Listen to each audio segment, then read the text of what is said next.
Hello everyone, welcome again. I take this chance again to welcome you to my YouTube channel. And in today's project, or in today's series, in this video, we are going to be doing the database project or the KCSE Paper 3 project for computer studies. That is the project work. So, and the project title was Azani Internet Service Provider. So in this video, we are going to be covering the database part of it, and we are going to be seeing what exactly is required and what you can do on your side. So sit back, relax, and enjoy the show.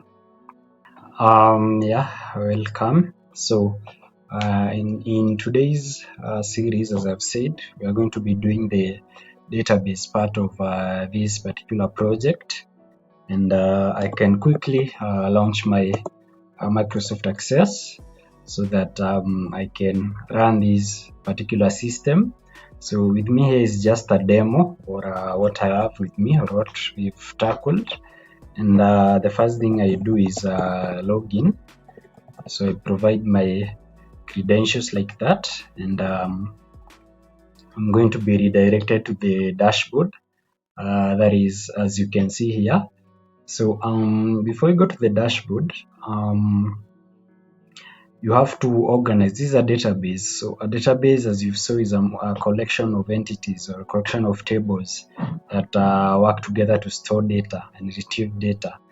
So you have to come up with what we call access objects in this case, because for this particular project, this is an example of a database management system, a DBMS, just like you've previously learned, and you are required to use Microsoft Access to come up with your particular project so that you can be able to continue or be able to come up with such a system. So you have to prepare this particular project using two milestones, the first milestone and the second milestone. And each milestone has different configurations or has different documentation. But in short, you have to come up with the two milestones. Milestone one mostly is the documentation part of this particular project. Remember, you learned about the SDLC, the 7 stages of system development. So that is what you'll be doing in this particular project. So as for me here, I have the database. This database is normally developed in the 5th chapter of the SDLC, that is the system coding. So this is where I developed this particular database. So as you can see, I have a collection of tables, I have a collection of queries, and I have a collection of forms and collection of reports as well, macros and some modules that were used to automate this particular project. So with me here, I won't go into detail with every table or every query that is here, but we are still going to be seeing some of these as we go on.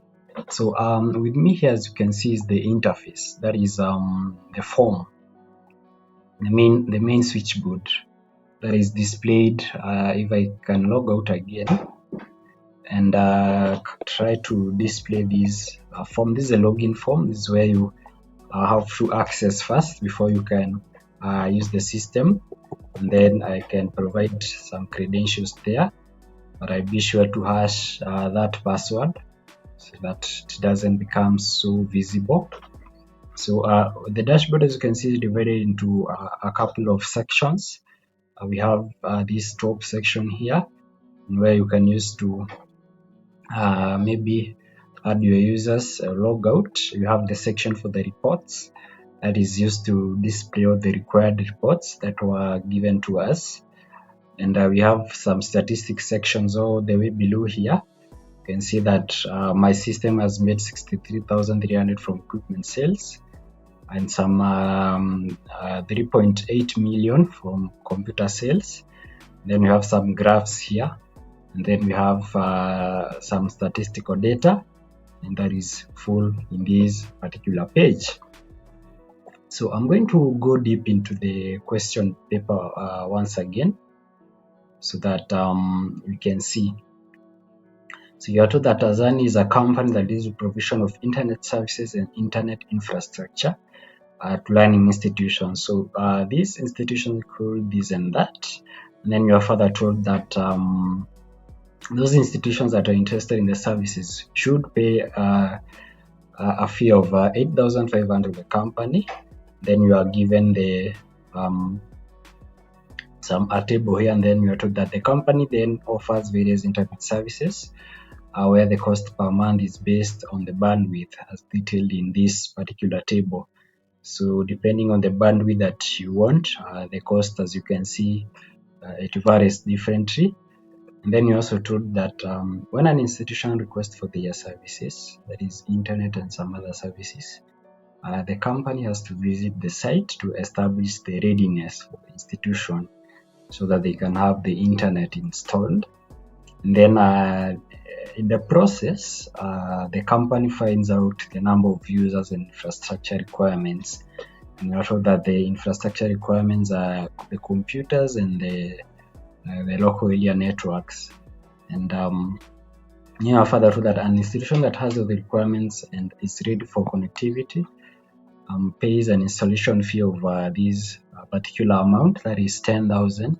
You are told that if the institution has not met the requirements, you are told that they may purchase personal computers from Azani company at 40,000 shillings each. So the cost of one computer is going for 40,000. And then they may also purchase LAN nodes as detailed in this particular table. So you are given a cost breakdown for this particular setup. And then you have told that if an institution would like to upgrade to a higher bandwidth, they are given a 10% discount of the bandwidth they are upgrading to. So that simply means if you are previously using this 4 Mbps package and would wish to upgrade to this 10 Mbps package, you're not going to pay 2,000, but you're going to have yourself a 10% discount on these 2,000. So that means you are going to have 200 shillings deducted from this. That is now you pay 1,800 as your new subscription fee. So that is how it is. And then all institutions using their internet service are required to pay by the end of the month. So this another thing to note is we are not yet given a timeline for which the discount exists, but I'll tend to make sure that or I tend to believe that once you've been discounted, that is the price you'll be paying. And yeah, that is what it should mean. And then you are told that an institution that fails to pay is charged a fine of 15% of the amount as an overdue. That is the amount that you are supposed to pay. If it's 1,800, you'll be subcharged a fine of 15%. And then the internet services will be discontinued if the amount due and the fine have not been paid by the 10th day of the subsequent month. So if subscription was to end the January 31st, and we go to February 10th, and the amount due and the fine have not been paid, then the system should automatically discontinue you from using the internet services. And then you are told that once an institution pays the monthly bill and the overdue fine, a fee of 1,000 is subcharged for reconnection. So that is the brief system of how you are told to do it. So I'm going to go into my system once again and get to view the requirements. So as you can see here, I have some tabs that will be used to do a couple of different actions. And then on my top right, I have the report section to also display the required reports. So the first thing that you can do is to obviously add an institution, because that is what the system is doing. It's offering services to institutions, that is internet services. So you can maybe briefly try to add an institution there. I'm going to use that, and then I'm going to enter a location like that, and then this is just the required fields for us to recognize an institution. Remember, the question was saying we add the institution details and the personal contact as well for the maybe the owner and things like that. I can as well enter my email like that, and then I choose an institution. I may choose this to secondary. The location, let me say in Nairobi, so I'll be able to add the same. So as you can see, the institution has been added successfully. So that is that. If I go back to my reports and view the institutions, I'd be able to see the institution that I've just added. Should be number 1 and then 1, as you can see. Here it is. So it means that particular bit is working fine. And then the other thing you want to do is inspect.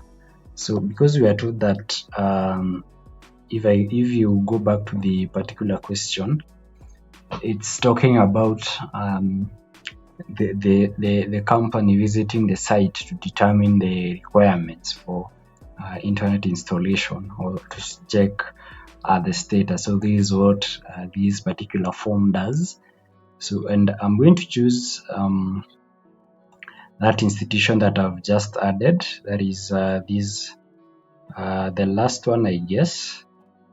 It was 101, but I can still enter the same. And you can see the other details autofill automatically. The location is in Nairobi, and then after investigation, perhaps I got that there are that users, and the computing setup was sufficient, and the LAN setup was sufficient, and then in this case these two will contribute to the overall status of this particular part. But if this particular setup is not sufficient, we are going to use a sample of another record so that we demonstrate how it does. So if I'm through here, I'm just clicking on connect user, and here there are a couple of things that happen. So when you click this button, it checks if these requirements are met, so that this particular institution is ready for internet installation. But if not, you have to sort it out first. But if I try to click again, there are duplication errors because you cannot insert a site twice. After inspection, that is it. And yeah, you can be able to continue from there. And then you can also click on inspect to mark this site as inspected. So after you inspect, so we have added an institution, we've inspected it. So we are going to choose maybe one particular institution. I guess these ones are not tested. So I'm going to use that, and then maybe the users are 20, and maybe there is insufficient computers. So if I try to save these, I'm going to get an error that cannot connect because the requirements are not met. So what I need to do is inspect this so that I can add. So I'm told that the requirements are not met. So if I choose yes, I'll be redirected to this particular page where I can now enter the purchasing details. So for instance, if I require 10 computers, so I'm going to see that the total cost is going to be updated, and as you can see, 40 times 10 gives you this. And then, because I didn't need any nodes, I'm going to complete the purchase, and then I'm going to connect the user, and I'm going to do that you can now connect the user as the status is now satisfied. That is after I buy the computers, and you can see the connection fee or the installation fee has updated. So you have that, and then you can be able to continue from there, and I can now connect this particular user. So that is how it does handle that. If you can go to the infrastructure table, you will see that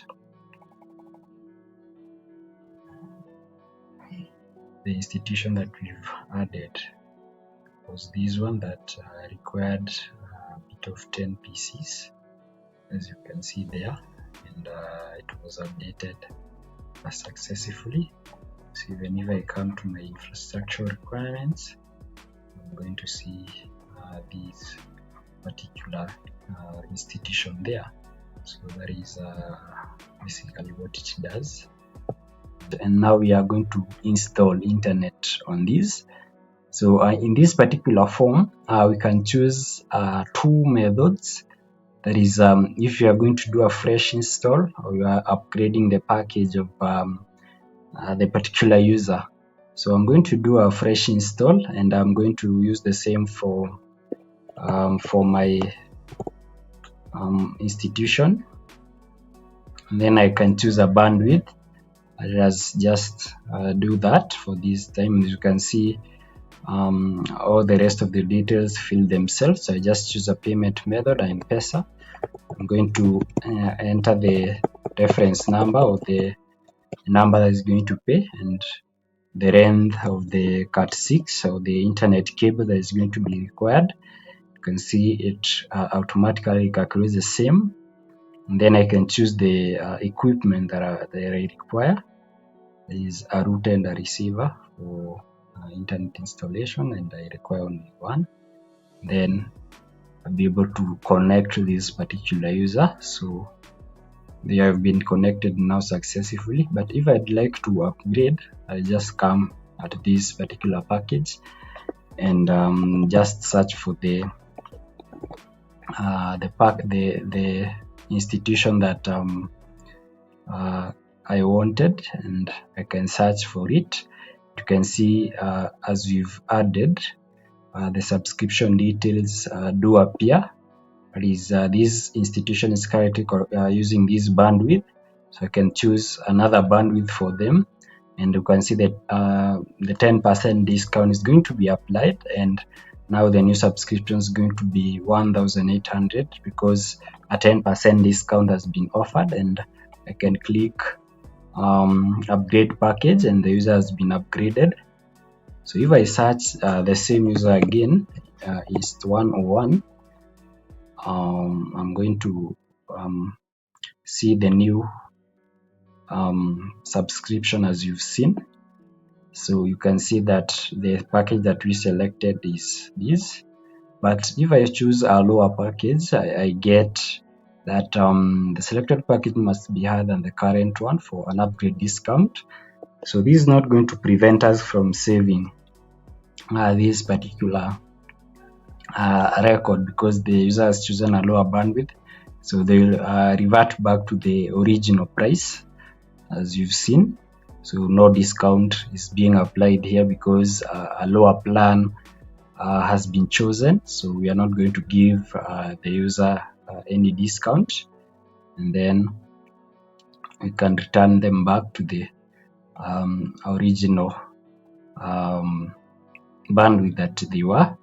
And then now after installing internet, the other thing is to manage the subscriptions.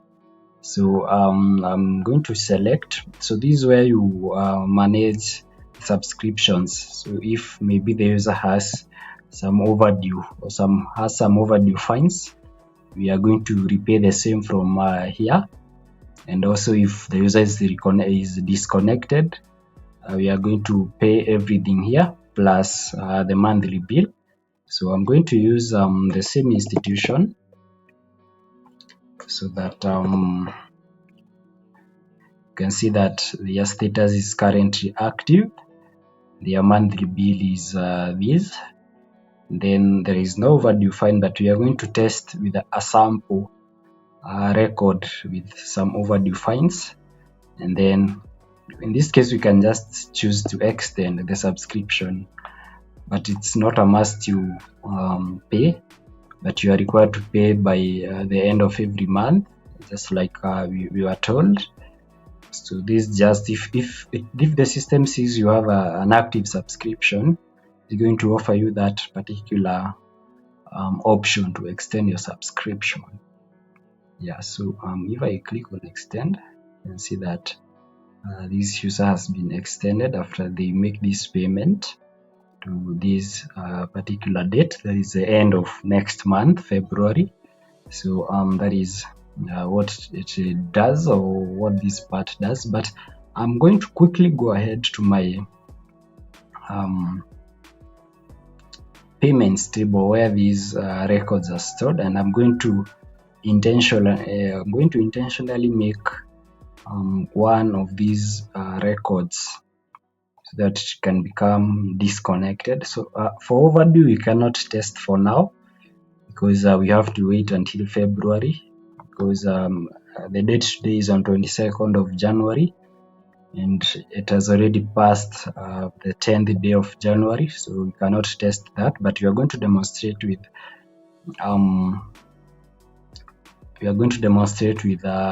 this one for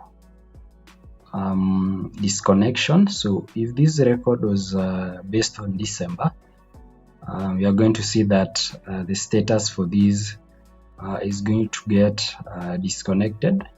So if I restart my system again, you can see it tells me that one new disconnected institutions, and then I can come to here. I'm going to choose the institution that we added. So I'm going to choose institution 11, and as you can see, the status reads that this particular institution is disconnected, so they have to pay the monthly bill and the overdue fine. There is 10%, not 10 but 15% of the bill, and then they will also pay the reconnection fee. So all these three gives you the total they are going to pay. So if you pay, you are going to click on pay and reconnect, and you can see that the service has been restored, and now the user is active once again. So but the history has been marked. So if I go back to payment history, we'll be able to see that this institution was reconnected, and the amount that they paid together with the fine and the reconnection fee, and the status before was disconnected. So that is basically what it does. Then I'm going to also set another record to overdue so that we see what is happening. So I'm going to choose overdue like that, and then I'm going to restart my form so that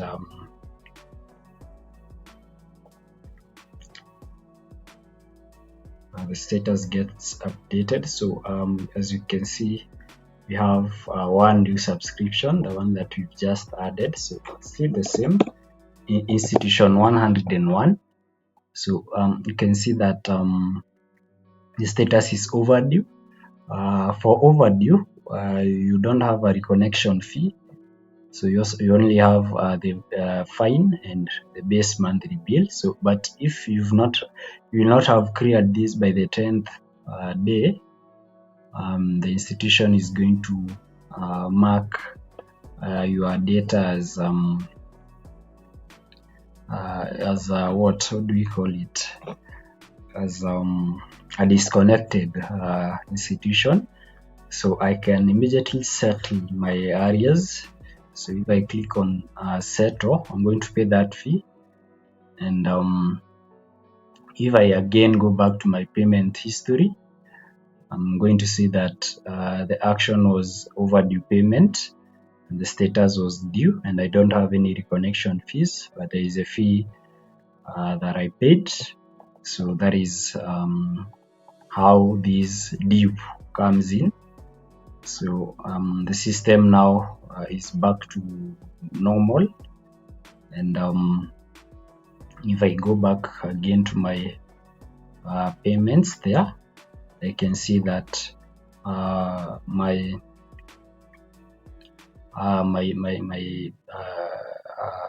record is back to normal. So that is what particularly is happening.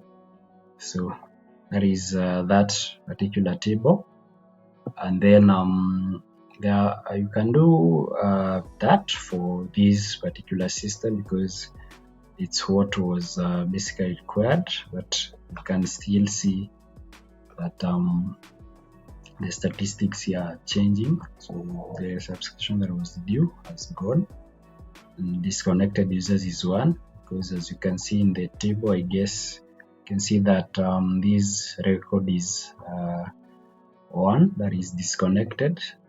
Then you have some graphs that will show the particular trends in what is happening.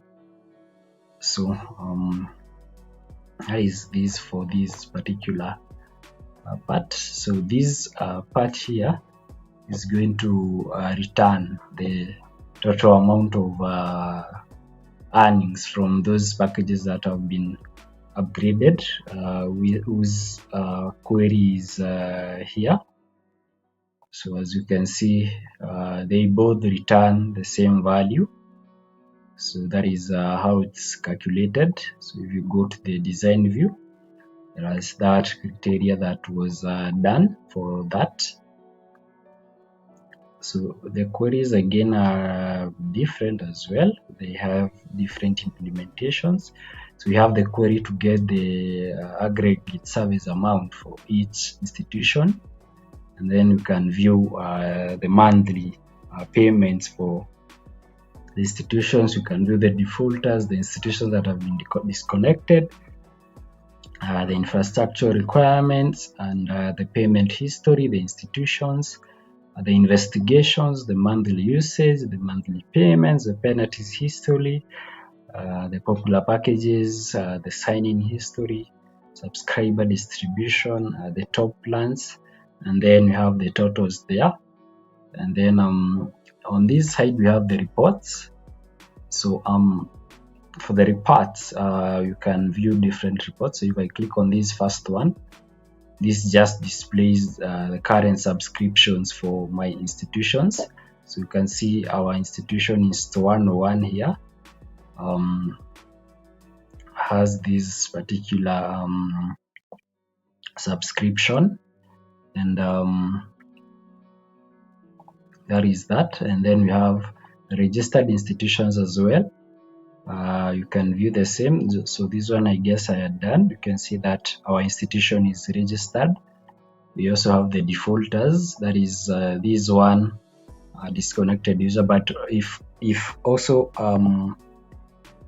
we had some due subscriptions, we'd also consider that. But you can see this one institution there, and then we can also view the disconnected institutions. As you can see, there they are. Then I can also see the infrastructure requirements.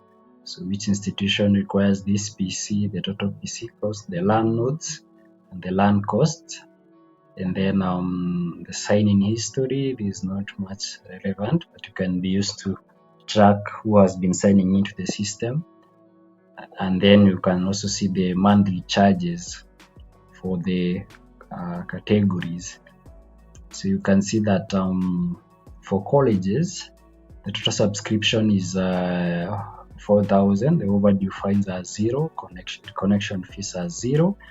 For the primary, they have the amount there. For the secondary schools, they have their amount there, and for the universities, they have their amount there as well. Maybe before we end the video, we can cover the last bit, that is the relationships of these particular tables, because you must come up with some relationships. So with me here, I had some relationships like that. So, and then you also need to ensure some things such as the differential integrity. So this just to make sure that the institution, anywhere you enter an institution, it must exist in the particular database, because we don't want to cause errors maybe while we are entering institutions that don't exist. So as you can see, I have some multiple links. That is just to show the relationship. That's how we're supposed to come up with. You just add your tables and then just drag a field and drop to the other table to show that there is a relationship with that. Like here you can see there is a bandwidth and the subscription plan, meaning that the bandwidth that is entered must match the subscription plan that is here, because you don't want to enter a bandwidth that doesn't exist. And then we also have the other relationships as well. So in this case, the institution that makes some payment has to exist, and also it must be investigated as well. So that is how it does. And then we have the history as well. The institution that is making history or that is being recorded as a history has to exist in the main table or in the primary table. So that is what basically the relationships do, or they try to show. So when you are coming up with such, you have to consider your fields and the relation that they share with the other tables, so that maybe you can demonstrate that. And yeah, if for instance you try to add irrelevant data, maybe you try to add an institution ID that doesn't exist in the institution's table, it is going to prevent you from saving that particular record, because it doesn't exist or isn't found, because you have to pass through the registration first before you can receive the services or buy anything. So that is the idea behind relationships, and I thought it good to cover it so that you can see how it does. So that is basically what this project does, and it is what was required for this particular database. So we are going to be doing the documentation part of it in a bit. So the last thing maybe you might want to is to add users. So you have a form there, you can add your users there, and you can be able to continue with the new data, or be able to use this particular data, so that you can be able to log into this particular system. So that is basically that for this database project. So I'm going to be preparing a documentation of the same. So I hope you'll be able to get everything. So this copy is available for purchase from us using the WhatsApp number on your screen there. So you can WhatsApp us so that you can get yourself a copy of this, and as well as the documentation after it comes out, or the milestones, milestone 1 and milestone 2. I know I didn't cover maybe there's some other minor parts, but I tried to cover the major parts that were required, and the computations as well.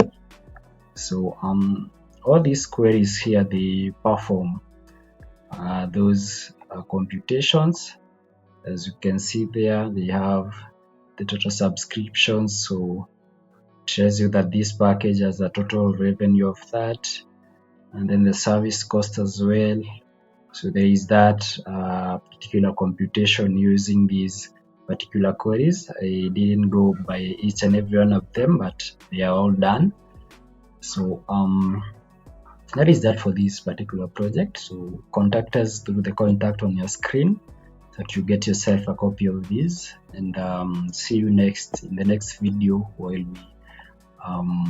do the documentation part. So yeah, thank you for watching, and stay tuned for the next video. Bye bye.